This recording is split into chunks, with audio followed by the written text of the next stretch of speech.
ఇప్పుడు ఈ ప్రభుత్వానికి అయితే ఇంకా సరిగ్గా 3 ఏళ్ళు మాత్రమే టైం ఉంది. ఇన్ కేసు ఒకవేళ ప్రభుత్వ మార్పిడి అనేది జరిగితే, నేను జరుగుతుందని అన్న ఒకవేళ జరిగితే ఈ అభివృద్ధి మాట ఏంటి, ఎన్నాళ్ళు టైం పట్టే అవకాశం ఉంటుంది?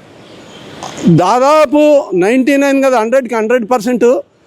ప్రస్తుతానికి ఆప్షన్ అయితే వేరే లేదు. ఎందుకంటే జగన్మోహన్ రెడ్డి ఇప్పుడు మన ఆప్షన్ ఉంది, వైఎస్ఆర్సీపీను టీడీపీ, ఇది ఈ కూటమి ప్రభుత్వం, వైఎస్ఆర్సీపీ, ఈ రెండే ఉన్నాయి. ఈ రెండు ఉన్నాయి కాబట్టి కూటమి ఇదే రకంగా ఉంటుంది అనుకుంటున్నాము. ఇదే రకంగా ఉంటే జగన్మోహన్ రెడ్డి పార్టీ, వైఎస్ఆర్సీపీ పార్టీ అసలు ఆ 11 సీట్లు కూడా లేకుండా పోయే పరిస్థితే ఉంది. ఎందుకంటే ఆయన ఇప్పుడు కూడా చేసిన తప్పులు సరిదిద్దుకుంటానని చెప్పట్లా. ఆయన ఏది కూడా నేను పలానా తప్పు జరిగింది ఆ గవర్నమెంట్లో, సరే ఆయన చేసినా చేయకపోయినా మా గవర్నమెంట్లో ఈ తప్పులు జరిగినాయి, ఈసారి మేము ఈ తప్పులు జరగకుండా చూసుకుంటాం, సరిదిద్దుకుంటాం అనే చెప్పట్లా. ఇప్పుడు కూడా విధ్వంసానికే పాల్పడుతున్నాడు.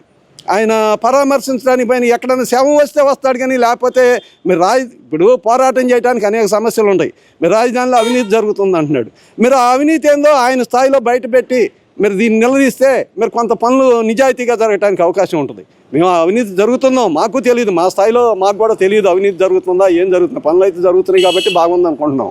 మీరు ఆయన స్థాయిలో ఆయన తెలిసినప్పుడు ఆయన ఏమన్నా మామూలుగా మేము మాట్లాడినట్టు మీడియా ముందరికి వచ్చి, సోషల్ మీడియా దగ్గరికి వచ్చి మేమేదో మాట్లాడినట్టు మాట్లాడకుండా సోషల్ మీడియాతో పెట్టినట్టుంది కానీ ఆయన ప్రెస్ మీట్ పెట్టినా మంచి సక్రమంగా పెట్టినట్లేదు.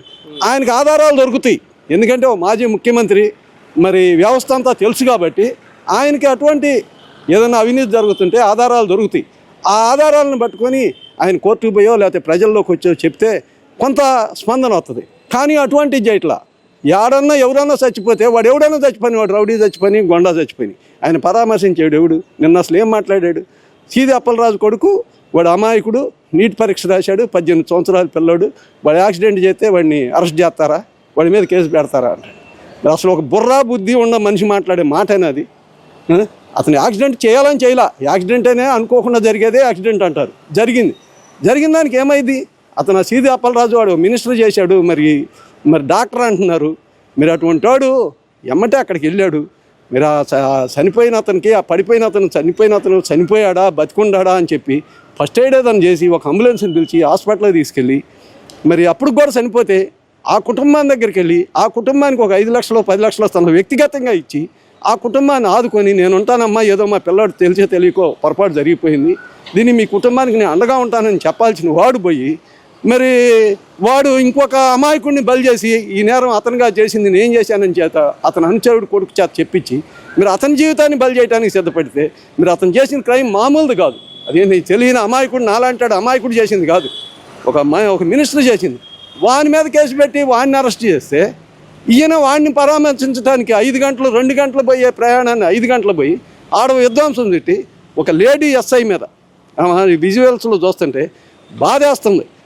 ఈ గవర్నమెంట్ మీద కూడా మాకు ఒక్కోసారి ఉక్రోషం వస్తుంది, కోపం వస్తుంది. ఎందుకంటే అట్లా ఒక లేడీ ఎస్ఐ మీద మరి వాడికి అధికారం లేదు, ఏమి అధికారం ఉన్నప్పుడు చూపించాడు, అధికారం లేనప్పుడు రౌడీల చేత, వాళ్ళు మామూలు కార్యకర్తలు కాదు, రౌడీలు, ఆ రౌడీల చేత మరి ఒక డిపార్ట్మెంట్ మీద చేయటం అంటే మరి రౌడీలు వాళ్ళు గొండాలు తెగబలిచి బరితెగించిన వాళ్ళే వేయగలుగుతారు కానీ సామాన్య మానవులు డిపార్ట్మెంట్ మీద చేయలేదు.